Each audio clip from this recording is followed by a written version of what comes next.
Mesdames et messieurs les professeurs et les chercheurs, mesdames et messieurs les directrices et directeurs de maison, chère Julie Péguini, cher président, chers amis, c'est un réel plaisir et c'est aussi une joie pour la Cité internationale universitaire de Paris d'accueillir ce colloque consacré aux étudiants africains en France. Ce colloque s'inscrit, vous le savez sans doute, dans la programmation que la Cité internationale propose cette année à l'occasion de son centenaire. Notre institution, qui est depuis l'origine, 1925, et qui reste singulière, vise à faire dialoguer les jeunesses du monde en réunissant sur un même campus des étudiants, des chercheurs et des artistes venus de tous les horizons. La Cité internationale est née au lendemain de la Première Guerre mondiale, dans l'élan pacifique qui a été incarné notamment par la Société des Nations. Elle repose sur une conviction simple, la connaissance mutuelle, le dialogue des cultures et les échanges intellectuels sont des leviers puissants pour construire la paix. Aujourd'hui, cette vocation n'a rien perdu de sa pertinence. Dans un monde qui est traversé par des tensions géopolitiques persistantes, des attaques frontales contre le multilatéralisme, la mise en cause de l'état de droit, des inégalités croissantes d'accès au savoir et des défis environnementaux globaux, la coopération académique entre les pays et en particulier entre la France et les Afriques constitue un enjeu stratégique, à la fois humain et politique, de tout premier plan. La Cité internationale accueille chaque année environ 12 000 étudiants, chercheurs et artistes de plus de 150 nationalités. Près d'un quart d'entre eux viennent du continent africain. Il y a 74 ans déjà, cette maison, à l'époque nommée Maison de la France d'Outre-mer, rejoignait dans ce parc ouest de la Cité internationale la Maison des provinces de France, le Collège néerlandais et la Maison de l'Asie du Sud-Est, tandis que l'on entreprenait la construction de la Maison de la Tunisie et, à l'autre extrémité du parc, celle de la Maison du Maroc. On était alors dans le contexte de l'empire colonial finissant, sans en être forcément conscient. L'histoire s'est très vite chargée de trancher les débats et d'internationaliser ces maisons. Hier, dans le cadre du Forum sur l'internationalisation de l'enseignement supérieur et de la recherche dans les Afriques, initié par la Fondation Lucien Paille en partenariat avec les autres maisons de la Cité, du continent africain de la Cité, nous avons vécu des échanges utiles, passionnants, avec des acteurs clés des différents pays d'Afrique autour des défis de la mobilité étudiante et scientifique, de la transformation des réseaux académiques et des opportunités de partenariat. Le contexte académique des Afriques est aussi marqué en ce moment, nous l'avons vu, par le succès croissant de la mobilité intracontinentale et aussi la diversification de l'offre universitaire du continent africain. Aujourd'hui, nous avons la chance d'être à nouveau réunis, cette fois autour des parcours, des luttes et des mémoires étudiantes africaines en France. Que ce colloque se tienne à la Cité internationale universitaire est bienvenu, étant donné le rôle qu'a joué la Fondation Lucien Paille dans l'accueil des étudiants, majoritairement d'Afrique, ici, mais aussi d'ailleurs. C'est une maison dont la réputation et l'aura dépassent largement l'enceinte de cette cité et qui a été un lieu de vie, mais aussi tout un symbole. Dans cette maison, dans cette salle même, se sont préparées les indépendances africaines entre 1951 et 1960. Dans cette maison, dont la première pierre a par ailleurs été posée par Léopold Sédar Senghor, tant d'étudiants d'Afrique et de l'océan Indien sont venus se former, parmi lesquels d'illustres personnalités comme Abdou Diouf, Henri Lopez, Cheikh Oumar Sissoko, et leur liste exhaustive serait bien plus longue.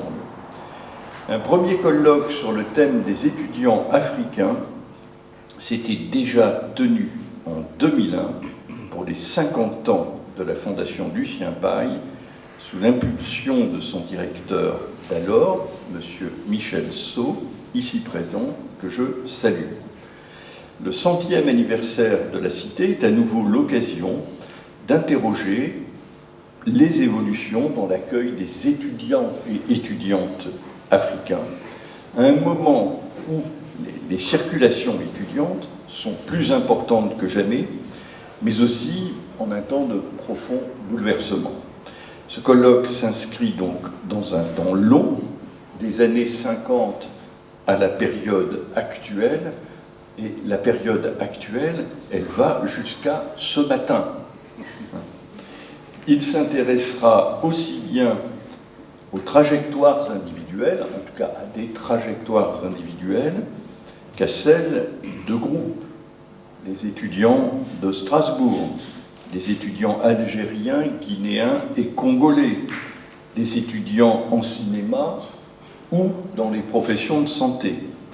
Tout cela vu sous l'angle des études, des pays d'origine, des universités d'accueil, des champs disciplinaires ou des engagements politiques. Vous voyez qu'il y a du boulot. On y interrogera les motivations ayant conduit à la venue de ces étudiants en France, les attentes induites, les apports de leur séjour dans notre pays, mais aussi les difficultés rencontrées, les parcours universitaires et les trajectoires ultérieures. Nous avons beaucoup à apprendre de ces parcours aussi riches que multiples, ainsi que des maisons de la Cité, comme la Fondation Lucien Paille, qui ont été et qui restent des lieux de sociabilité importants. Les retours d'expérience auxquels participeront des étudiants résidents de la Cité seront, j'en suis certain, l'occasion d'échanges aussi engagés que passionnants. Tout comme la dernière table ronde qui réunira des écrivains de grand talent, de renom, parmi lesquels un jeune et brillant alumnus de la Fondation Lucien Paille, Cheikh Amadou Bamba Ndiaye, dont le roman Soleils invincibles vient de paraître chez Présence africaine. Ou encore la présentation et la projection du film de Patricia Kersen-Hout, Le retour des femmes colibris, autour du rôle des femmes dans le Congrès des artistes et écrivains de 1956 à Paris, qui a été tourné, ce film a été tourné à la Cité internationale universitaire. Je tiens à remercier, en terminant, tous les laboratoires de recherche dont le soutien a rendu possible ce colloque, en particulier l'Institut des mondes africains, les Afriques dans le monde et le Centre d'histoire sociale des mondes contemporains. Je tiens aussi à exprimer ma gratitude au ministère des Affaires étrangères, dont le soutien à ce projet a été déterminant. Voilà, je termine en remerciant Julie Péguigny et tous les participants à ce colloque qui vont nous éclairer, et je souhaite à toutes et à tous de très riches débats au long de cette journée. Je vous remercie de votre attention.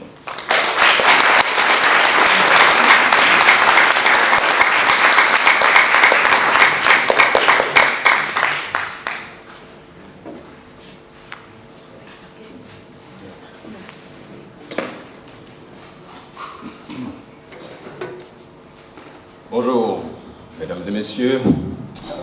J'espère que la caméra s'est arrêtée. C'est un honneur que d'être ici. Je vais commencer par remercier Françoise Blum et Julie Peghini qui m'ont invité et qui m'ont aussi fait l'honneur de participer à cette ouverture. J'aurai un mot très bref. Je vais commencer par dire que, natif du Sénégal, je suis un pur produit de l'université française. Ma trajectoire a fini par m'amener vers d'autres cieux. Mais si tout était à refaire, c'est dans ce pays que j'aurais exercé ma profession. Et je ne suis pas le seul. La plupart des Africains pourraient témoigner et faire le même témoignage à ma place. Je suis, en tant que pur produit de la société française et de l'université française, je suis aussi fortement enraciné dans mon continent, mon pays. Le continent africain et le Sénégal comme pays. Fortement enraciné, mon enracinement s'exprime à travers mes sujets de recherche, mes intérêts.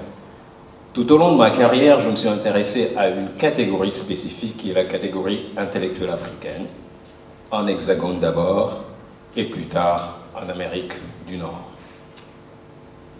Cette intelligentsia, qui était formée essentiellement d'étudiants, comme nous le savons, avait une mission lors de ses premières années d'existence sur le sol français. Sa mission, c'était de se former en France et d'aller se mettre au service du continent africain. La toute première génération a bien évidemment tenu parole, parce que juste après avoir terminé ses études, elle est allée s'installer, parfois dans le pays d'origine, parfois dans un autre pays africain. Tout le monde n'est pas allé, je veux dire, tous les Congolais ne sont pas allés s'installer au Congo, tous les Sénégalais ne sont pas allés s'installer au Sénégal, certains avaient choisi des pays comme le Bénin, le Gabon, ainsi de suite. Jusque dans les années, fin des années 1970, cette mission a été remplie. L'accident, ou plutôt les accidents historiques, ont fait qu'à un moment donné, et ce moment donné, ce sont les années 1980, la génération intellectuelle change, ou en tous les cas, sa mission change. L'idée de retourner sur le continent africain n'était plus une priorité. On commence à assister à l'émergence d'une génération qui veut, à la suite de ses études, s'installer sur le sol français. Donc on commence à assister à la formation d'une catégorie intellectuelle africaine sur le sol français à partir des années 1980 et à la manifestation ou l'expression d'un désir d'intégration professionnelle. Et cette intégration professionnelle, bien évidemment, pour des gens qui ont, dans la grande majorité d'entre eux, un doctorat, cette intégration professionnelle devait passer par l'intégration de l'université française. La quête de poste universitaire devient un but, sinon, je dirais même le but premier. Ce qui est intéressant à noter cependant, c'est qu'au début des années 1980, la France n'était pas encore prête, ou en tous les cas, la France, semble-t-il, n'avait pas suffisamment de postes à offrir à cette génération intellectuelle. Et la réalité devient plus manifeste dans les années 1990, et c'est pour cette raison qu'au début des années 1990, on assiste à un élan, pour ne pas dire un mouvement, que personne ne voyait venir. Ce mouvement, c'est la réimmigration de la France vers l'Amérique du Nord, et plus particulièrement les États-Unis et le Canada. Et c'est ainsi qu'on assiste aujourd'hui à une présence intellectuelle africaine beaucoup plus forte sur le continent nord-américain qu'elle ne l'est sur le sol français. C'est une aberration dans la mesure où, bien évidemment, ces hommes et ces femmes ont été formés dans la langue qui leur a permis de s'internationaliser. Cette langue, c'est la langue française. C'est sur le tard qu'ils vont se mettre à apprendre l'anglais, c'est mon cas, c'est le cas de beaucoup d'autres que je pourrais citer ici. Et il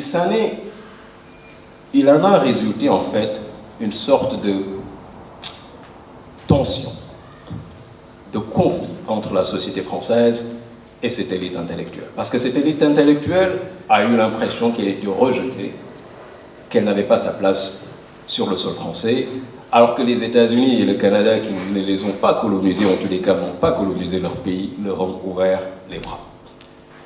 Un des anciens ministres d'Abdou Diouf, avait dit un jour, lorsque la France avait décidé de réduire le nombre de visas à attribuer aux Africains, et qui avait constaté lui-même ce mouvement de réimmigration vers les États-Unis et le Canada, avait dit « La France ne sait pas ce qu'elle perd.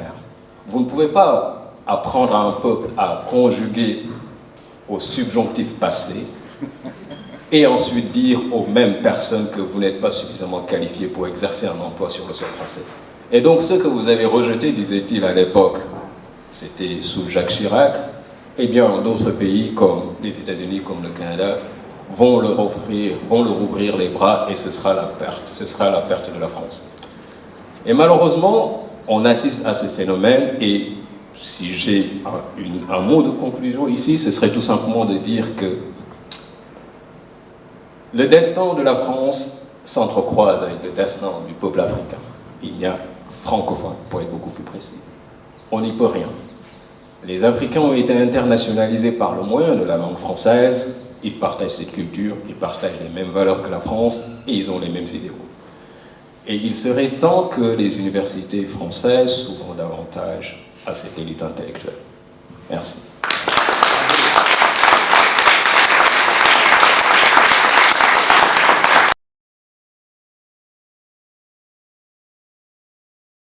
Monsieur le Président, cher professeur, merci infiniment de nous avoir ouvert avec tant de brillance et de propos aussi importants ce colloque. On a la joie d'écouter Françoise Blum, sans qui ce colloque ne serait pas là, puisque c'est avec Françoise qu'on a construit ce colloque. Et Françoise est vraiment pour moi l'historienne de cette fondation Lucien Paille. Quand je suis arrivée ici il y a 2 ans, c'est ces articles qui m'ont vraiment éclairée sur l'histoire de cette maison. Françoise a longuement travaillé sur ce thème et je la remercie vraiment aujourd'hui de nous parler de la Fondation Lucien Paille au lieu de la Féance. Françoise, je ne t'ai pas présentée parce que tout le monde te connaît, mais donc tu es historienne, chargée de recherche au CNRS, tu es au Centre historique d'histoire des mondes africains. Et merci infiniment à toi, Françoise, pour tout ce que tu as fait pour que ce colloque soit là. Merci, Françoise. Eh bien, bonjour à toutes et tous. Et vraiment, merci à Julie et à Naël d'avoir su organiser un colloque aussi prometteur.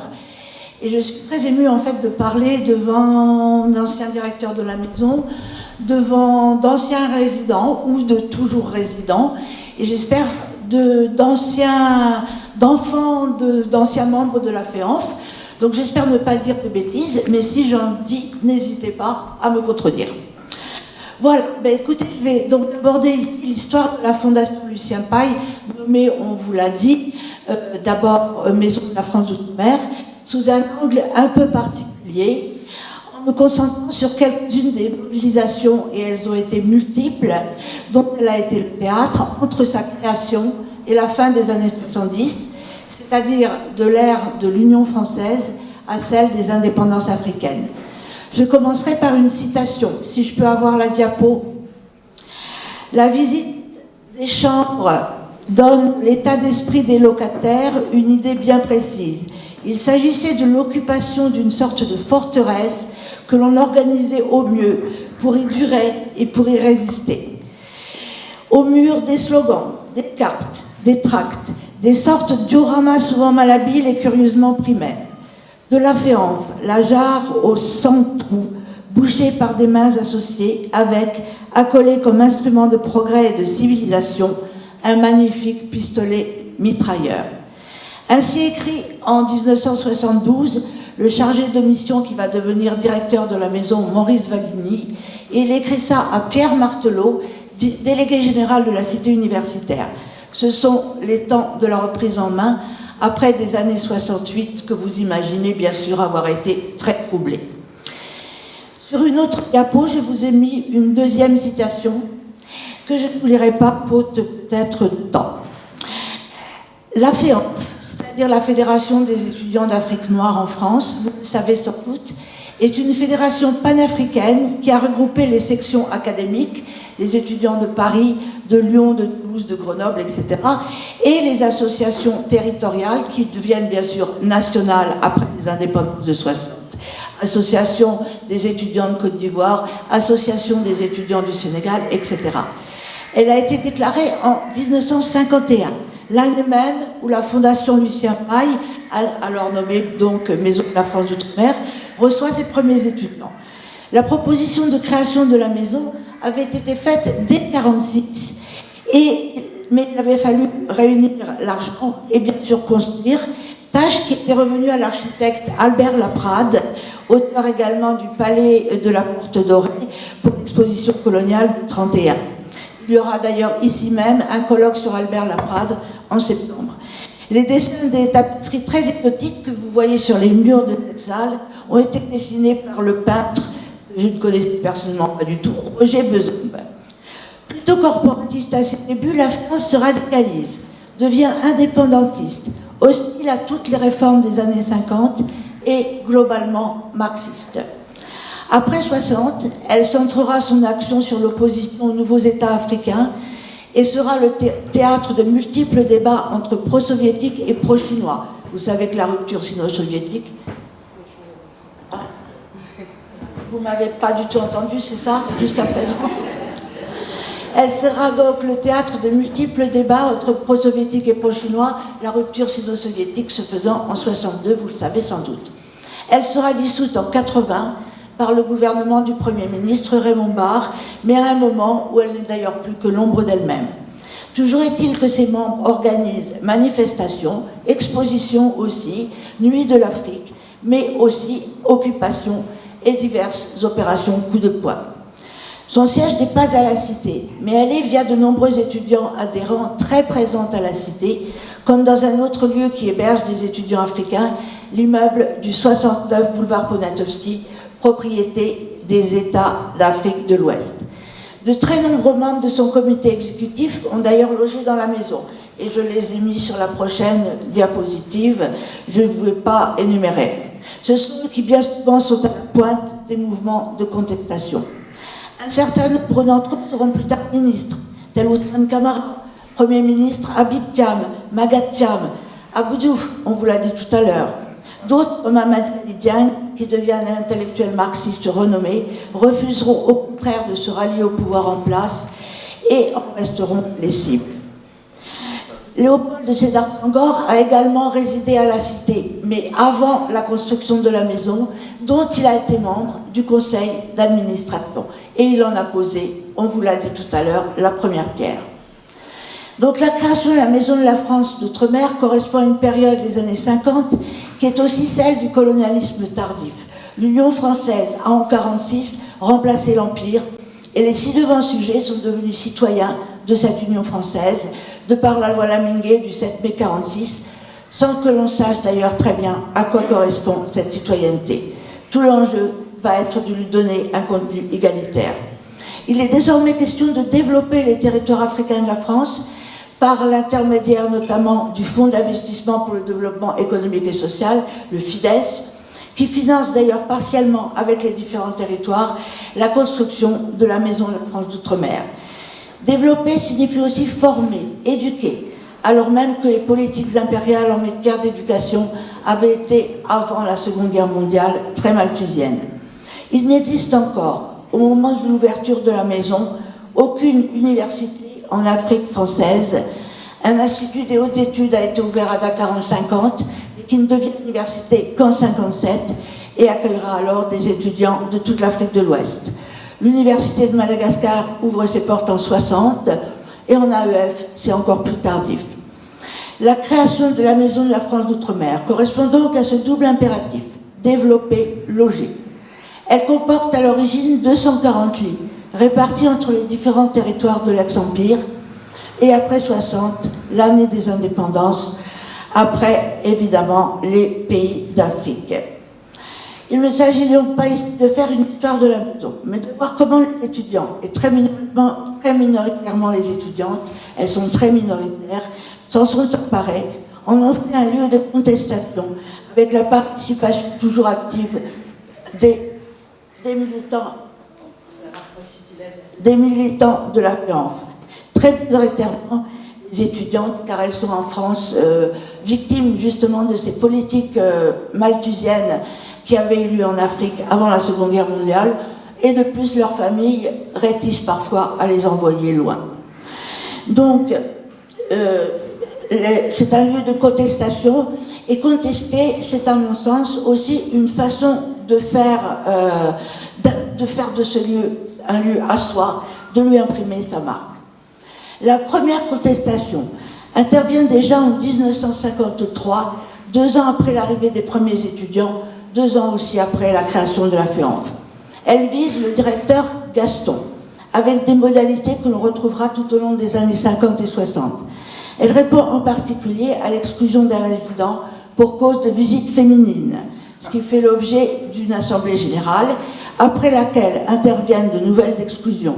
Celle des meneurs, dont un certain Papa Galotian, qui est par ailleurs champion de France de saut en hauteur. Les étudiants demandent la réintégration des exclus, mais aussi la nomination d'un nouveau comité des résidents, celui déjà existant étant considéré comme trop proche de la direction.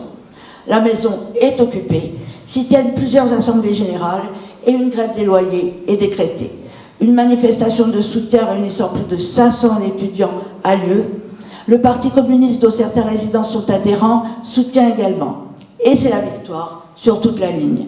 Les exclus sont réintégrés, les visites féminines autorisées. On se souvient d'ailleurs que le 22 mars 68, à son origine, avait été aussi une question de visite.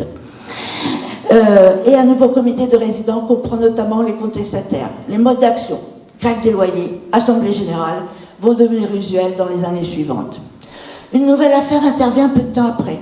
Les résidents se mobilisent pour obtenir l'accès à un des restaurants universitaires de la cité pour tous les originaires des territoires d'outre-mer, qu'ils soient ou non locataires à la cité. Il faut d'ailleurs reconnaître que de nombreux clandestins sont alors accueillis à la maison. Un comité de revendication se met encore en place qui comprend, outre des représentants de la maison, des délégués de l'association des étudiants d'origine malgache et des délégués de la FEANF. Il semble que ce droit soit obtenu. En 1959, grève de loyer, qui va durer 6 mois, est aussi organisée pour protester justement contre l'augmentation de ces loyers. La montée en puissance des revendications à la Maison de la France d'Outre-mer correspond à une montée en puissance plus générale des revendications étudiantes et des revendications dans l'ensemble d'une société. Il s'agit plus spécifiquement pour les étudiants africains de la contestation radicale de l'ordre colonial qui va, je l'ai dit, avec un refus des réformes à leur entreprise, telle la loi de fer par exemple en 1956. Après les indépendances, il s'agit de récuser le néocolonialisme et la compromission des dirigeants africains avec l'ancienne puissance coloniale. Et les étudiants considèrent que la maison est gérée de façon coloniale, puis néocoloniale, ce contre quoi ils s'élèvent. Dans les années 60, l'agitation à la maison est endémique et culmine, ce qui ne vous étonnera pas, en 1968. Le pavillon sera le premier à être occupé. L'occupation est consécutive à une altercation avec l'économe qui aurait tenu des propos insultants. Une assemblée générale a lieu qui formule un certain nombre de revendications, les étudiants demandant en particulier la cogestion, revendication déjà formulée auparavant à plusieurs reprises. Ils demandent aussi la nomination d'un directeur africain et de renommer la fondation Maison de l'Afrique. Ils diffusent un tract intitulé « À bas l'administration néocoloniale de la Maison d'Afrique ». Ils vont en effet obtenir cette cogestion, et la nomination d'un directeur africain, le Dahoméen Damien Agboton. Mais très vite, la contestation reprend, avec des méthodes parfois brutales, telles la séquestration du personnel. Le directeur a beau être africain, il est lui aussi contesté, voire menacé. Il sera finalement licencié en avril 1972, la cité étant alors reprise en main par le délégué général Pierre Martelot, de façon d'ailleurs plus globale. Les résidents occupants sont expulsés par les CRS le 7 avril 1972 et la maison est fermée jusqu'en octobre 1973 où elle pourra de nouveau accueillir des résidents. Le rôle des États africains qui avaient à de nombreuses reprises fait écho pour leur ressortissement est parfaitement marginalisé avec une représentation réduite à un comité consultatif. La maison est renommée de Maison de l'Afrique. Elle devient Fondation Lucien Paille. Lucien Paille étant un ancien recteur qui a officié au Sénégal et au Maroc et qui a par ailleurs été ministre de l'Éducation nationale. Ce nom a donc des relents de France d'outre-mer, ce qui n'est peut-être pas alors un hasard. Je vous ai mis sur une diapositive la façon dont le chargé de mission Maurice Valigny décrit alors la maison, et vous pourrez voir en lisant cette citation qu'il y avait de quoi contester. Malgré cette reprise en main, l'agitation ne cesse pas. En 1974, les résidents demandent la réintégration d'un étudiant exclu et de participer au conseil d'administration. Ils séquestrent de nouveau le personnel, ils séquestrent un commissaire de police et le délégué général venu s'interposer. Ce seront de nouveau les CRS qui interviendront pour les libérer. La maison va être encore une fois occupée en 1976 avec une affaire dite des dessus de lit. La direction avait retenu des sommes sur les cautions des résidents du fait de dégâts, disait-elle, faits au couvre-lit. Mais ce qui est alors nouveau, c'est la dureté des moyens de répression. Suppression de bourses, expulsion du territoire français. Cela correspond d'ailleurs incontestablement à un durcissement des politiques migratoires. Par ailleurs, depuis 1972, la maison internationalise son recrutement. Les étudiants et étudiantes africaines ne sont plus les seuls occupants. En 1974, par exemple, sur 230 résidents, je crois, 22 ne sont plus originaires d'Afrique.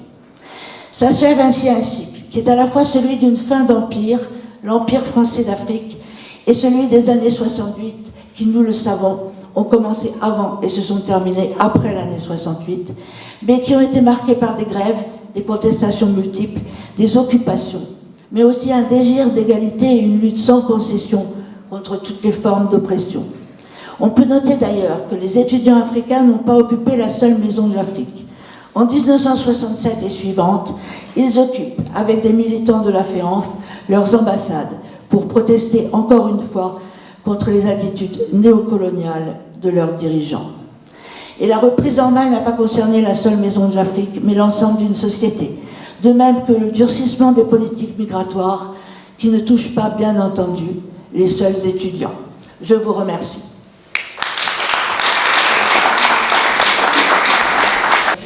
Je ne sais pas si vous avez envie de dialoguer un peu avec Françoise, parce que c'était un exposé historique fort, que ça suscite des envies de questions, si vous en avez. La parole est bienvenue. Moi, je voudrais juste dire que c'est dommage que la plupart des membres de la FEANF soient morts aujourd'hui, et qu'ils n'ont pas parlé justement de cette association qui était vraiment quelque chose d'extraordinaire à l'époque. C'était vraiment panafricain, quoi. C'était absolument. Moi, je suis une fille justement d'un ancien FEANF, et elle m'a toujours parlé de la FEANF, et voilà, quoi. Oui, je crois que panafricain, c'est vraiment le mot juste. Ouais.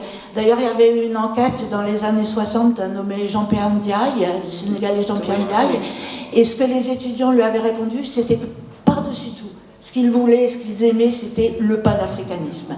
Ils n'étaient pas encore, ils étaient des nationaux, bien sûr, en 61, mais pour eux, le panafricanisme était quelque chose d'important. Et pour la FEANF, ça l'a toujours été, jusqu'à la fin.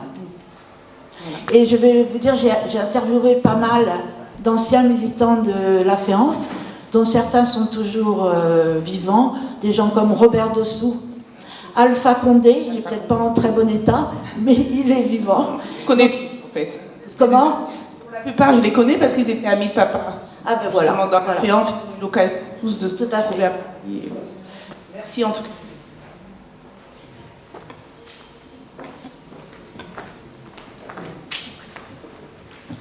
Oui, je pose une question pour les années 50-60, le début des années 70.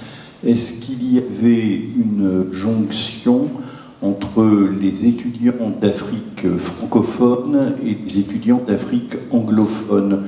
Ou est-ce que les deux mondes étaient des mondes complètement séparés? Alors, je ne peux pas répondre de façon très générale. Je pense que de toute façon, les étudiants d'Afrique anglophone étaient une infime minorité à ce moment-là en France.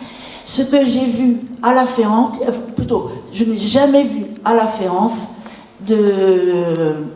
d'étudiants d'Afrique anglophone actifs. Il y en avait peut-être, mais en tout cas, ça n'apparaît absolument pas dans les archives.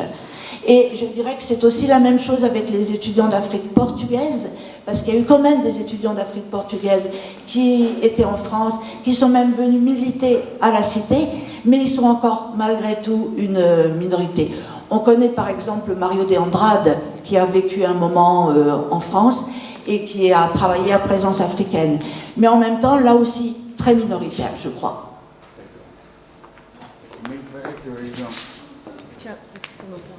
Françoise, il paraît qu'il y aurait eu une rencontre justement entre la FEANF et les étudiants de Londres. Oui, qui étaient parfois présents aux assemblées de la FEANF, au congrès de la FEANF. Il y avait très souvent des étudiants de l'équivalent, en fait, anglais, tout à fait. Et aussi les étudiants d'Algérie, hein, parce que la FEANF a soutenu l'indépendance algérienne. Même Ousmane Camara, par exemple, m'a raconté qu'il avait été porteur de valises. Et à la FEANF, il y avait jusqu'à son interdiction des étudiants d'Algérie. Et la place de Blondin dans l'Afrique, est-ce qu'il y a un rapport entre... Alors Blondin, il n'a pas tellement milité à la FEANF. Hein. Il y a d'autres Sénégalais qui ont été des militants actifs de la FEANF, comme Landine Savané, que tu connais certainement. Mais Blondin, je pense qu'il a peut-être assisté à des réunions, des choses comme ça, mais dans les archives de la FEANF, on ne le voit pas présent. Même si c'était un militant qui participait au 22 mars, etc., bien sûr. Mais je ne le vois pas à la FEANF. Mais peut-être je me trompe, hein, les archives sont quelquefois muettes sur certaines choses. Mais Blondin était quand même très connu, et donc si les archives n'en disent rien, je pense quand même qu'il n'a pas beaucoup milité à la FEANF. D'accord, merci et bonjour tout le monde. Moi c'est Mamadou Dimbari Fofana, ancien résident de la maison il y a environ une année, voilà. J'ai dit merci aux organisateurs, mais aussi à Françoise Blum pour cette présentation sur l'histoire qui permet vraiment de voir que les étudiants au niveau de la Cité internationale de façon globale, mais aussi au niveau de la maison où nous sommes aujourd'hui, la Fondation Lucien Paye, ont vraiment milité cette question. Ils ont été sur des questions qui sont des questions aujourd'hui contemporaines, qu'on a aujourd'hui. Donc je dirais qu'ils étaient quelque part, c'était leur lutte, mais ils étaient aussi en avance par rapport à leur temps. Moi, la question que j'aimerais poser, c'était de savoir qu'est-ce qui a motivé les changements de nom, parce que quand on parle de la question décoloniale et tout, pour Lucien Paye qui a été un diplomate et recteur, qu'est-ce qui a motivé les choix de son nom par rapport à la maison où nous sommes aujourd'hui? Je vous remercie. Alors je pense que ça a été justement lié à la reprise en main. Maison d'Afrique, le délégué général et les responsables de la cité ne voulaient plus que la maison soit uniquement pourvue, j'allais dire, par des locataires africains. Donc ils ont voulu, tout en gardant une connotation un peu africaine, puisque je l'ai dit, Lucien Paye avait été au Maroc, mais dans les temps coloniaux. Mais donc tout en gardant une connotation africaine, il ne voulait pas que ça soit la maison de l'Afrique. Et franchement, je pense qu'il y avait aussi l'idée, mais je n'ai pas la preuve, d'établir une filiation entre la terminologie Maison de la France d'Outre-mer et la terminologie Fondation Lucien Paye. Je pense que ça a été l'idée de cette filiation qui l'a emporté dans la nomination de la maison. Par ailleurs, je n'ai pas vu que Lucien Paye ait été lui-même au conseil d'administration.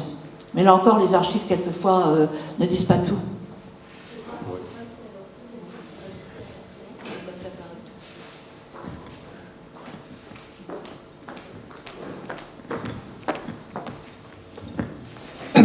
Michel Sceaux, ancien directeur de la maison, mais beaucoup plus tard, à la fin du XXe siècle. À propos de Lucien Paye, justement. Alors, deux ou trois précisions. Alors, je suis historien de profession, mais je ne parle pas ici en tant qu'historien, mais en tant que témoin, hein, c'est-à-dire en tant qu'ayant participé à l'histoire de cette maison. Et donc, je ne parle pas non plus d'après les archives. Et donc, comme toujours, ce que je vais dire, c'est de la mémoire, ce n'est pas de l'histoire. Hein. L'histoire, on l'a fait avec les archives. Et dans la mémoire de la maison, il y a que, donc en 1972, reprise en main, en effet, c'est ce que vous avez très bien montré tout à l'heure, Lucien Paye vient de mourir. Il meurt en 1972. Et Lucien Paille est un personnage tout à fait intéressant qui a été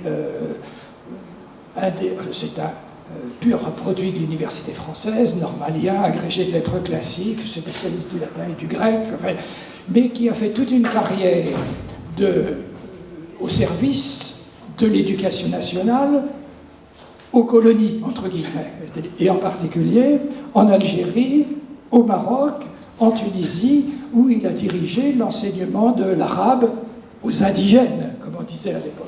Donc il fait partie, dans le milieu colonial ou néocolonial, des progressistes, si vous voulez. Et alors, en 1972, on a cherché un nom qui soit relativement acceptable par toutes les parties. Et donc, c'est un nom de compromis, ce choix de Lucien Paille. Alors, Lucien Paille, vous avez évoqué tout à l'heure la fondation de l'Université de Dakar en 1957. C'est Lucien Paille qui est à ce moment-là le recteur de l'Université de Dakar. Et donc, disons que, oui, il apparaît comme un nom relativement consensuel. Alors, évidemment, très certainement, et ça, vous avez probablement raison, avec une mémoire coloniale ou néocoloniale qui est évidemment portée par ce nom. Mais c'est un nom relativement consensuel. Je vous remercie de ces compléments, effectivement.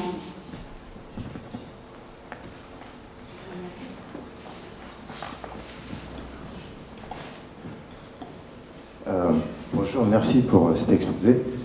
J'ai une question qui concerne, alors, sans évacuer le côté panafricaniste et le côté lutte radicale, est-ce qu'il y avait des tensions au sein des membres de la FEANF, des tensions, est-ce qu'il y avait des divisions, voilà.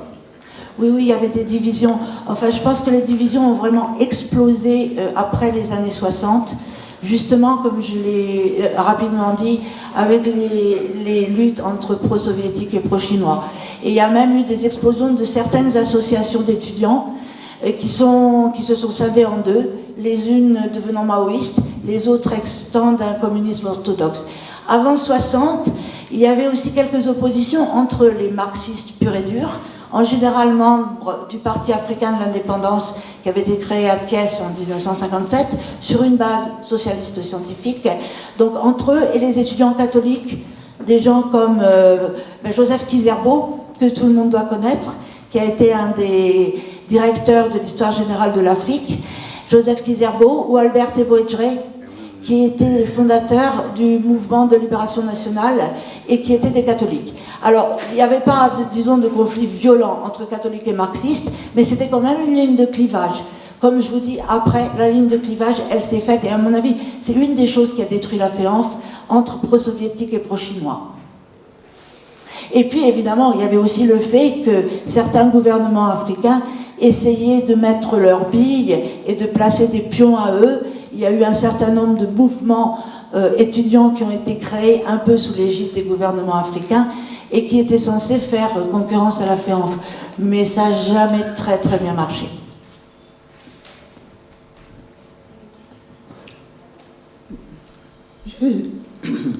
Bonjour à tous. Je suis scolastique Dianzinga de l'université Marien Ngouabi de Brazzaville. Je voudrais tout d'abord féliciter Françoise Blum, qui connaît bien Brazzaville, puisque nous avons souvent travaillé ensemble, et pour son intervention. Et je pourrais discuter tout à l'heure avec elle à partir pour voir comment il serait peut-être intéressant de pouvoir, en ce qui concerne le Congo, tout à l'heure on a prononcé le nom de Henri Lopez, et faire un peu le parcours de ces hommes et de ces femmes qui sont passés par ici, parce que nous avions la maison des étudiants congolais, donc qui sont ces étudiants qui ont séjourné ici. Et le deuxième aspect, c'est voir les rapports entre les filles et les jeunes filles et les hommes qui étaient là, les jeunes gens, parce qu'en Afrique, elles ne sont pas aussi ouvertes, par exemple, au débat politique, aux idées politiques, parce que moi-même, quand en 1970 j'arrive ici, je viens rendre visite à des amis ici, en fait, ce sont des amis qui m'avaient demandé de les accompagner, et on venait régulièrement. Et ce qui m'a marqué, c'est la dimension panafricaniste. Et ici, c'était l'Afrique. Quand je voulais rencontrer les étudiants congolais, je partais à la maison des étudiants congolais, et ça, vraiment, ça m'a beaucoup marqué. Et donc, en tout cas, c'est très important de pouvoir évoquer cette question, et félicitations encore à Françoise. Merci. Merci Scholastique. Et je veux quand même préciser qu'effectivement, les étudiants avaient en général des maisons à eux, la Mecque. Et puis, dans le livre de Gauze, qui sera là cet après-midi, de Boupéillé, il y a toute une description assez drôle de la maison des étudiants de Côte d'Ivoire et de leur contestation. Donc, il y avait la cité, il y avait le boulevard Poniatowski, et il y avait aussi les maisons par nationalité ou par territoire. Et je voudrais dire à propos de la FEANF qu'il y a un certain nombre de dirigeants congolais qui sont passés par la FEANF, des gens comme Pascal Lissouba, comme Ambroise Noumazalei, bref, que vous avez toute une tradition FEANF chez vous. Et je voudrais citer quand même le nom d'une femme, même si elles étaient minoritaires, qui est Aimée Mambouniali, qui a été membre de la FEANF, qui a écrit ses mémoires de la FEANF en hommage à Lazare Matsokota, qui lui a été assassiné après, et Aimée Mambouniali, qui ensuite a été membre de l'Assemblée révolutionnaire du Congo-Brazzaville après la révolution de 63, qui a été directeur général de l'enseignement, je crois, comme l'avait été Henri Lopez, qui a travaillé à l'UNESCO, qui a été ministre du président Sassou Nguesso avant, je crois, de claquer la porte. Donc Aimée Mambouniali était quelqu'un d'assez extraordinaire, car effectivement, très souvent les étudiantes africaines en France, enfin c'est ce que m'ont raconté les anciennes de la FEANF, restaient entre elles, étaient un peu timides, et n'étaient pas aussi militantes que leurs compagnons masculins. Et d'ailleurs, un certain nombre d'étudiants de la FEANF, les responsables, ont épousé des Antillaises, parce qu'ils trouvaient que leurs compatriotes étaient trop modérés. Enfin, c'est ce qu'on m'a dit, hein. À prendre avec des pincettes, bien entendu. Ouais, merci Françoise. Moi, c'est Jacob Jean-Jacques.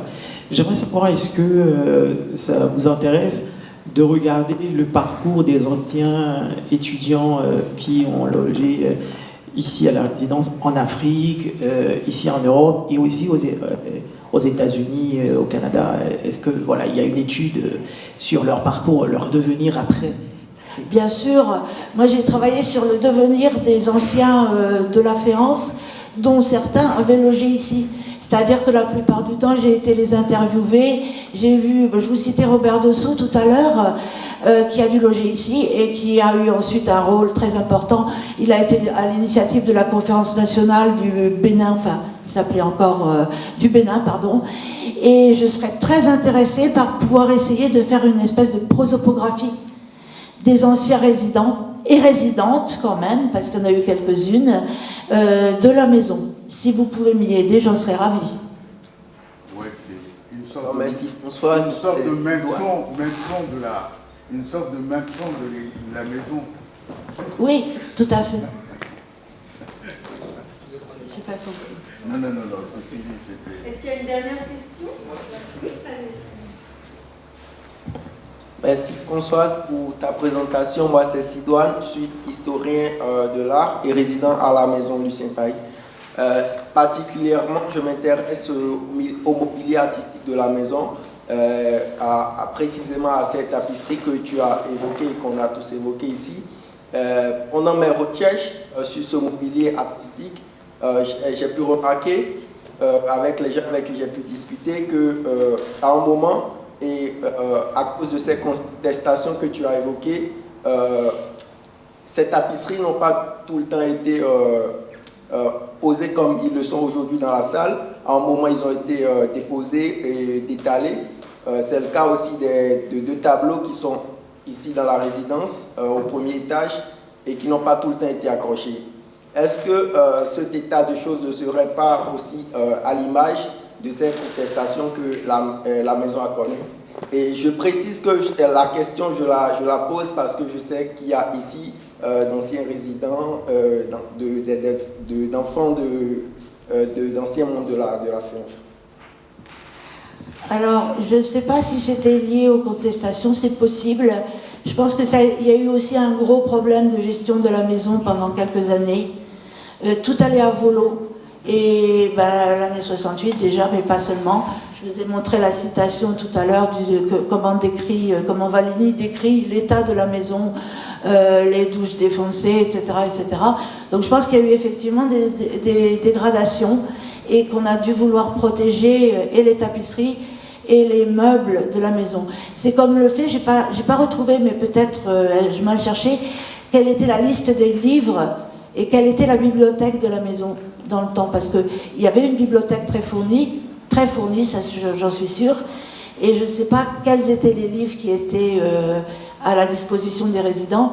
Est-ce que certains de ces livres ont été saccagés? C'est possible, je ne sais pas. C'est à vous de faire tout ce travail alors.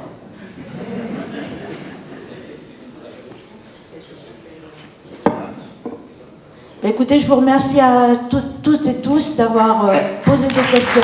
C'est très sympa.